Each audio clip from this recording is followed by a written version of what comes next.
नमस्कार, न्यूज 18 मैं हूं आपके साथ मेनका चौधरी और यूपी 9 बजे की शुरुआत बड़ी खबर के साथ करते हैं। सुदीक्षा भाटी मौत मामला जिसने पूरे प्रदेश में हंगामा मचाया।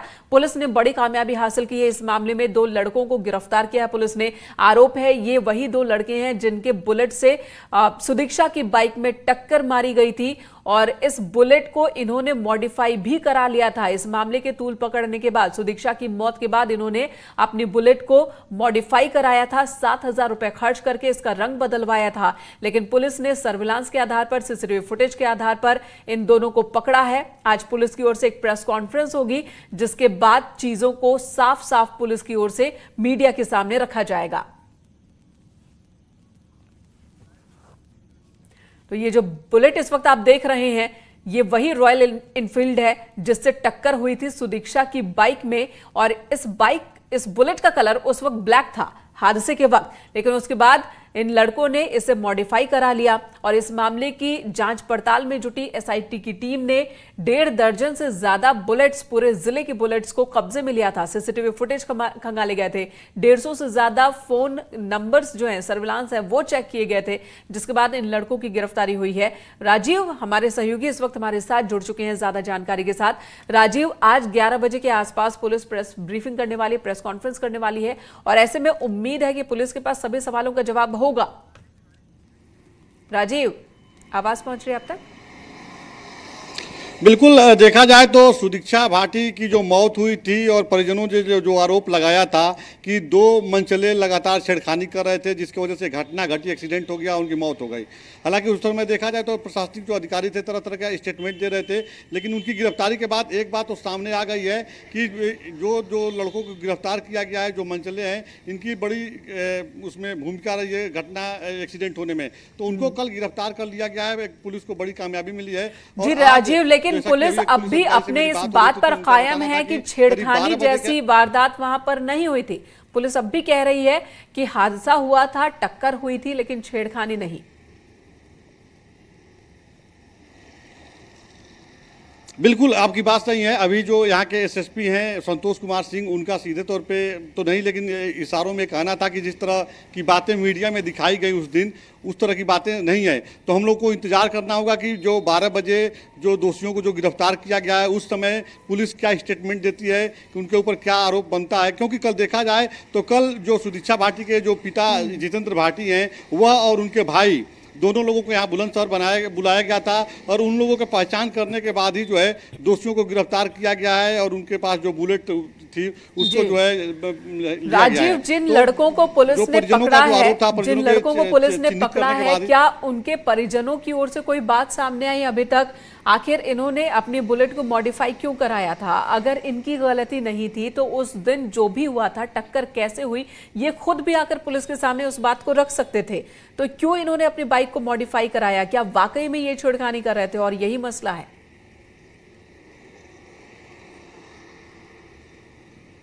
बिल्कुल, देखिए जो मसला जैसा कि आपने बताया कि परिजनों की तरफ से अभी कोई स्टेटमेंट नहीं आया। जो दोषी गिरफ्तार हैं, दोनों लड़के जो गिरफ्तार हैं, उनके परिजनों की तरफ से कोई स्टेटमेंट नहीं आया है कि जो घटना घटी कैसे घटी या मॉडिफाई क्यों कराए, तमाम तरह की बातें जो सवाल उठ रही हैं। तो आज जो पुलिस प्रेस वार्ता जब करेगी तो जो पुलिस के अधिकारियों का कहना है कि उसी समय खुलासा किया जाएगा कि पूरा घटनाक्रम क्या है। तो हम लोग को इंतजार करना होगा कि पुलिस इसमें क्या स्टेटमेंट दे रही है, घटना कैसे घटी, सुदीक्षा भाटी की मौत कैसे हुई। तो 12 बजे के आसपास तो इंतजार करते हैं पुलिस के प्रेस कॉन्फ्रेंस का और आप भी नजर बना रखें इस पूरे मसले पर। धन्यवाद इस वक्त पूरी जानकारी देने के लिए। तो आज लगभग 11 से 12 बजे के बीच पुलिस की ओर से प्रेस ब्रीफिंग होगी और ये तमाम सवालों के जवाब होंगे। इधर प्रयागराज से बड़ी खबर आ रही है जहां पर बच्चा पासी के घर पर छापेमारी हुई है। बीएसपी पार्षद है बच्चा पासी, जिनके घर पर पुलिस ने छापेमारी की है। धूमनगंज थाने का हिस्ट्री शीटर है बच्चा पासी। पुलिस ने हाल ही में उसके गैंग को रजिस्टर्ड किया है। अंडरवर्ल्ड डॉन छोटा राजन का गुर्गा है बच्चा पासी और जिसके घर पर इस वक्त पुलिस की दबिश डाली जा रही है। अंडरवर्ल्ड डॉन छोटा राजन का गुर्गा बच्चा पासी, जो कि बीएसपी पार्षद भी है, उसके घर पर पुलिस छापेमारी करने पहुंची है और हाल ही में उसकी पार्टी को रजिस्टर्ड किया गया, उसके गैंग को रजिस्टर्ड किया गया है पुलिस की ओर से। मेरठ से खबर, जहां पर अय्याशी महंगी पड़ी। पुलिस ने 24 लोगों को हिरासत में लिया है। ये 24 लोग कोविड प्रोटोकॉल का उल्लंघन करते हुए, कानून को तोड़ते हुए पार्टी कर रहे थे, शराब पार्टी कर रहे थे। हुक्का और शराब पार्टी चल रही थी मेरठ में, जिसके बाद इनकी गिरफ्तारी हुई है।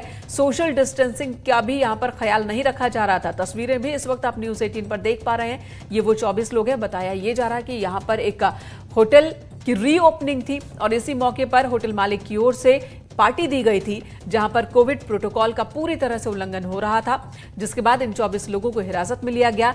नौचंदी थाना क्षेत्र का यह मामला है। तो सभी के सभी 24 लोग जो कि सोशल डिस्टेंसिंग की धज्जियां उड़ाते हुए इस कोरोना काल में भी पार्टी कर रहे थे, उनको पुलिस ने हिरासत में लिया है। पूरी रात ये हिरासत में रहे और इस वक्त मैं आपको बता दें, बड़ी कार्रवाई और कड़ी कार्रवाई हो रही है। खासकर अगर मेरठ की बात करें तो यहां पर कोरोना के बहुत से ज्यादा मामले, और शुरू से ही मेरठ संवेदनशील रहा कोरोना के मामलों को लेकर, और यही वजह है कि यहां पर सख्ती ज्यादा बढ़ती जा रही थी। लेकिन जैसे ही सख्ती में ढील दी गई, अभी बीते दिनों ही यहां पर फैसला लिया गया, जबकि बाकी जगहों पर रेस्टोरेंट और होटल खुल गए थे, लेकिन मेरठ में पाबंदी जारी थी। बीते दिनों ही फैसला लिया गया कि मेरठ में भी होटल्स और रेस्टोरेंट अब खुलेंगे कोविड प्रोटोकॉल का पालन करते हुए। लेकिन जैसे ही यह फैसला लिया गया, उसी के साथ यहां पर देखिए नियमों का उल्लंघन भी शुरू हो गया। निखिल हमारे सहयोगी मेरठ से हमारे साथ बने हुए हैं। निखिल, मेरठ में संवेदनशील, बहुत संवेदनशील कह सकते हैं कोरोना के मामले को लेकर। यहां पर तेजी से मामले लगातार बढ़ते रहे और यही वजह कि यहां पर कड़ाई ज्यादा की गई थी, लेकिन जैसे ही ढील दी गई, कानून का उल्लंघन शुरू हो गया।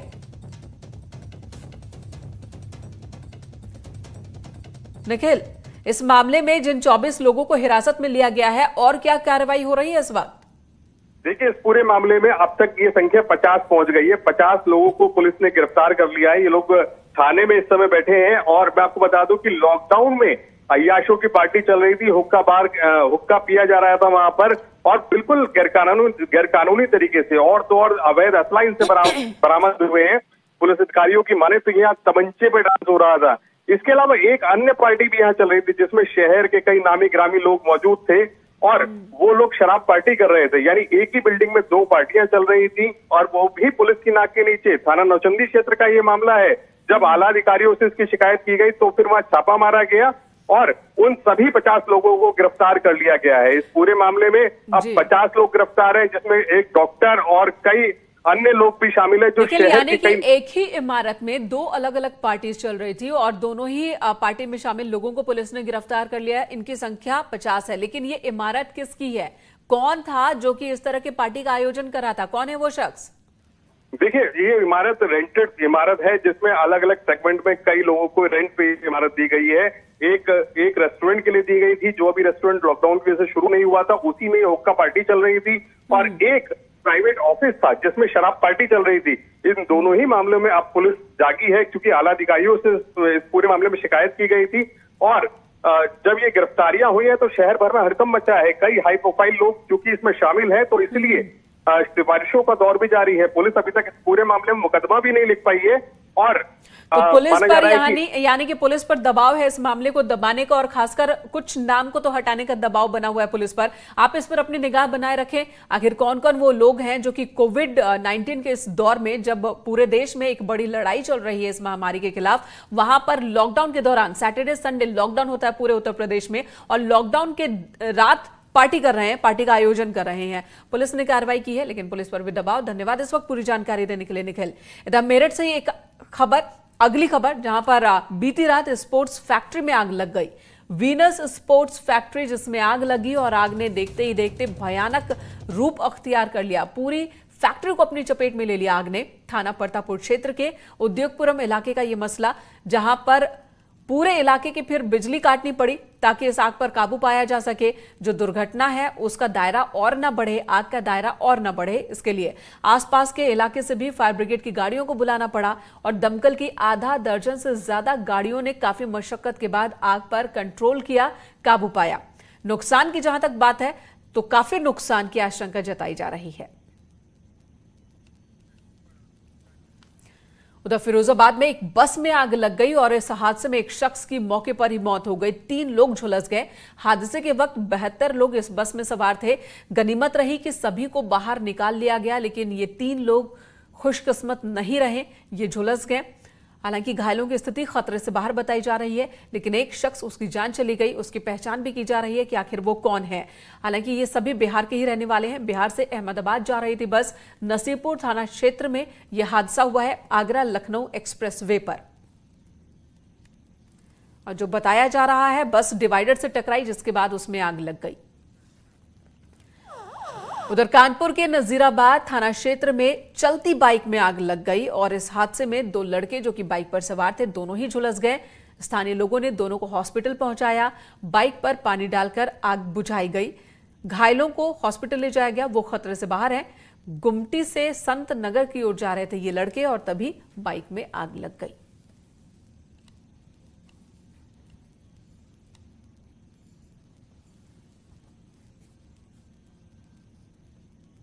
खबर लखीमपुर खीरी से, जहां पर एक बच्ची का रेप और मर्डर हुआ है, जिसके बाद हंगामा मचा है। 13 साल की बच्ची की रेप के बाद हत्या कर दी गई। पोस्टमार्टम रिपोर्ट में रेप की पुष्टि हो गई है। रेप के बाद बच्ची की आंख तक फोड़ दी गई। गांव के ही 2 लड़कों ने इस वारदात को अंजाम दिया है। पुलिस ने दोनों आरोपियों को गिरफ्तार कर लिया है। 14 अगस्त की शाम की ये घटना है। 14 अगस्त की शाम ही ये वारदात हुई है। आपको बता दें, लखीमपुर खीरी से ये खबर आई थी। बच्ची अपने घर से निकली थी, जब देर तक नहीं पहुंची तो घर वालों ने उसकी तलाश शुरू की और शाम को वो गन्ने की खेत में उसकी लाश मिलती है। परिजनों ने पहले ही आरोप लगाया था और ये आशंका जताई थी कि रेप के बाद उसकी हत्या की गई। अब पोस्टमार्टम रिपोर्ट में भी खुलासा हो चुका है। 13 साल की इस बच्ची के साथ रेप और क्रूरता की ये तस्वीर। ढूंढर गए, गन्ना के गन्ने में पड़ी मिली हमको, और उसके आँखी थोड़ी मिली और जबान काटी और नट्टी में दुपट्टा से बांधी नट्टी हुई। अभी लड़की का पोस्टमार्टम हुआ तो पोस्टमार्टम रिपोर्ट में रेप की पुष्टि हुई है। दोनों आरोपियों को पहले ही धारा 302 के तहत पुलिस ने जो है जेल भेज दिया है। इसमें चूँकि रेप की पुष्टि हुई है तो धारा 376D की अभिवृद्धि की जाएगी और दोनों आरोपियों के विरुद्ध NSA की कार्रवाई की। और इस वक्त हमारे सहयोगी मनोज लखीमपुर खीरी से हमारे साथ जुड़ चुके हैं। मनोज, फिर एक ऐसी क्रूरता जो कई सवाल खड़े करती है। लड़कियों की सुरक्षा क्या कभी नहीं हो पाएगी इस देश में, इस प्रदेश में? इतनी क्रूरता, 14 साल की बच्ची, उसके साथ रेप और फिर उसकी जबान काट दी जाती है, उसकी आंख निकाल दी जाती है, उसकी हत्या कर दी जाती है। पुलिस ने जिन 2 लोगों को गिरफ्तार किया है, कितने सबूत उनके खिलाफ? बिल्कुल, मैं बता देना चाहता हूँ, कहीं ना कहीं लड़कियों के साथ देश में अपराध बढ़ते जा रहे हैं। आरोपियों के खिलाफ को कड़ी से कड़ी सजा भी दी जाती है, उसके बाद भी लड़कियों के साथ मतलब घटनाएं होती जा रही है। लखीमपुर खीरी के ईशानगर के पकड़िया गांव का मामला है, जहां 14 वर्षीय लड़की शौच के लिए 14 अगस्त को अपने घर से गई थी और जब वो वापस नहीं आई तो पुलिस परिजनों ने उनको ढूंढने की कोशिश की तो उसका लड़की का शव खेत से मिला था। लड़की के परिजनों का आरोप है कि कुछ दिन पहले भी जिस खेत में लड़की का शव मिला था, उन लोगों ने धमकी दी थी कि अगर उसके खेत में कोई गया तो उसके साथ बुरा बर्ताव किया जाएगा। लड़की का शव क्षतिविक्षत हालत में मिला था। लड़की के आंख के पास चोट के निशान थे और लड़की के कपड़े अस्त थे।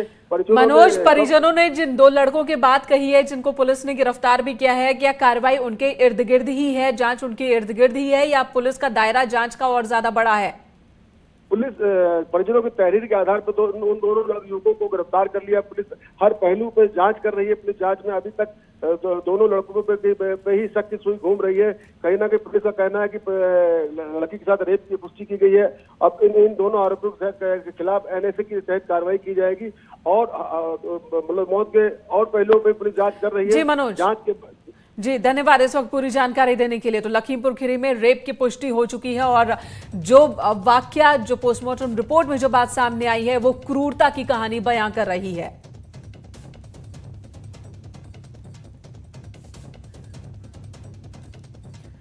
हरदोई के बेहटा गोकुल थाना इलाके में होमगार्ड्स की गुंडई देखने को मिली है। मामूली विवाद के बाद होमगार्ड्स के जवान और उनके परिजनों ने 2 लोगों पर हमला कर दिया। थाने के अंदर होमगार्ड और उनके परिजनों ने टोडरपुर ब्लॉक प्रमुख के भाई और उनके साथियों को दौड़ा कर पीटा है। बीजेपी नेता की गाड़ी भी क्षतिग्रस्त हुई है। होमगार्ड्स की गुंडई में एक युवक घायल भी हुआ। बताया जा रहा है कि श्याम बाबू अपने साथियों के साथ पेट्रोल पंप से वापस अपने घर की ओर लौट रहे थे और तभी बेहटा गोकुल थाने के पास नो एंट्री थी। यहां पर पुलिस वाले कुछ गाड़ियों को पैसे लेकर आने जाने दे रहे थे। जब इसी मसले पर इन्होंने होमगार्ड्स के जवान से सवाल जवाब किया, जिस पर बीजेपी नेता का विवाद हो गया और होमगार्ड्स के जवानों ने, उनके परिजनों ने बीजेपी नेता और उस लड़के पर हमला कर दिया और इसमें दोनों ही घायल हो गए। रणजीत सिंह और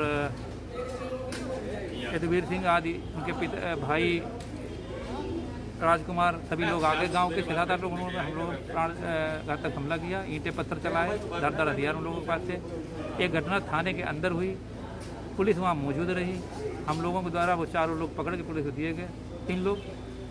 तो उसके बाद हम लोग थाने पे फायर करके वापस आए। पुलिस ने कोई हस्तक्षेप नहीं किया? पुलिस खड़ी रही मौके पर। ब्लॉक प्रमुख के भाई की गाड़ी पर होमगार्डों ने पथराव कर दिया, उनके परिजन भी इसमें सम्मिलित रहे। उसमें गाड़ी क्षतिग्रस्त हुई है और उनके साथियों को चोटें भी आई हैं, जिनका मुकदमा पंजीकृत कर लिया गया है और इसमें अग्रतर कार्रवाई की जा रही है। भदोही के ज्ञानपुर से बाहुबली विधायक विजय मिश्र को यूपी पुलिस मध्य प्रदेश से ट्रांजिट रिमांड पर भदोही ला रही है। आज शाम 4 बजे तक भदोही पहुंच जाएंगे, जिसके बाद उन्हें कोर्ट में पेश किया जाएगा। ज्ञानपुर के विधायक पर संपत्ति हड़पने का आरोप है और ये आरोप उनके ही एक रिश्तेदार ने लगाया है, मामला दर्ज कराया है और जिसके बाद से विधायक फरार चल रहे थे। विधायक की पत्नी, जो कि खुद एमएलसी हैं, वो अभी भी फरार है। विधायक की गिरफ्तारी हो गई है। बाहुबली विधायक विजय मिश्र को लेकर मध्य प्रदेश से यूपी की पुलिस ला रही है। मध्य प्रदेश के आगर मालवा में विधायक विजय मिश्रा को जेएमएफसी में पेश किया गया। एमपी के आगर मालवा से कल विजय मिश्रा गिरफ्तार हुए थे। ज्ञानपुर विधायक पर संपत्ति हड़पने का केस दर्ज है। विधायक के रिश्तेदार ने बाहुबली विधायक विजय मिश्रा, उनकी पत्नी और बेटे पर एफआईआर दर्ज करवाई है। किस तरह की चिंता सता रही है? हमें चिंता किस बात की है? वीर भोग्या वसुंधरा, पृथ्वी वीरों को भोग के लिए, चिंता के लिए नहीं है। हमारे लड़के की कंपनी का 32 करोड़ 76 लाख चेक बाउंस हुआ। हम 32 साल से उसी घर में रह रहे हैं। 107 खा में करें, घर हमारा है। भदोही जिले की ज्ञानपुर विधानसभा सीट से चौथी बार विजय मिश्रा विधायक बने हैं। इस बार वो निषाद पार्टी के टिकट पर चुनाव जीते हैं। इसके पहले 3 बार वो समाजवादी पार्टी के टिकट से चुनाव जीते थे। वहीं विधायक की पत्नी रामलली मिश्रा मिर्जापुर सोनभद्र से एमएलसी हैं। विधायक विजय मिश्रा की गिनती पूर्वांचल के बाहुबलियों में होती है। खबर आजमगढ़ से, जहां पर सीओ पर गिरी है गाज। सीओ लालगंज अजय यादव को हटा दिया गया है। क्राइम कंट्रोल में नाकाम रहने पर यह कार्रवाई हुई है। ग्राम प्रधान की हत्या मामले में यह कार्रवाई की गई है। एसपी ने कार्रवाई की है। सीओ सगड़ी मनोज कुमार रघुवंशी को लालगंज की जिम्मेदारी सौंपी गई है। इससे पहले भी 2 पुलिसकर्मियों पर इस मामले में कार्रवाई हो चुकी है। लापरवाही के आरोप में, क्राइम कंट्रोल न कर पाने के आरोप में कार्रवाई हुई है। अभिषेक हमारे सहयोगी हमारे साथ मौजूद है। अभिषेक, एक के बाद एक कार्रवाई पुलिस वालों पर, अब सीओ पर गाज गिरी। जी मेनका, बिल्कुल निश्चित तौर पे आपको बता दें, आजमगढ़ जिले में पिछले 4 दिनों में ताबड़तोड़ जो है 3 हत्याएं हुई हैं, जिसके बाद आजमगढ़ में कार्रवाई का दौर दिखाने के बाद पहले तरवा इंस्पेक्टर और बोंगरिया के चौकी इंचार्ज को सस्पेंड किया जाता है। फिर लालगंज के देवगांव कोतवाल को लाइन हाजिर कर दिया जाता है। उसके बाद अब जो सबसे बड़ी कार्रवाई हुई है, यहाँ के सीओ लालगंज अजय यादव को यहाँ से हटा दिया गया है। इनके जगह पे मनोज कुमार रघुवंशी को चार्ज दिया गया है। तो मैंने कहा आपको बता दें कि पूरी तरीके से सीओ लालगंज क्राइम कंट्रोल में नाकाम थे। एक के बाद एक घटनाएं हो रही थी, जिसके बाद सीएम ने भी सख्ती बरतते हुए पूरे सर्किल में अपराध का ग्राफ लगातार बढ़ता जा रहा था, जिसके बाद ये कार्रवाई। धन्यवाद अभिषेक पूरी जानकारी देने के लिए। एक ब्रेक के बाद भी खबरों का सिलसिला जारी है।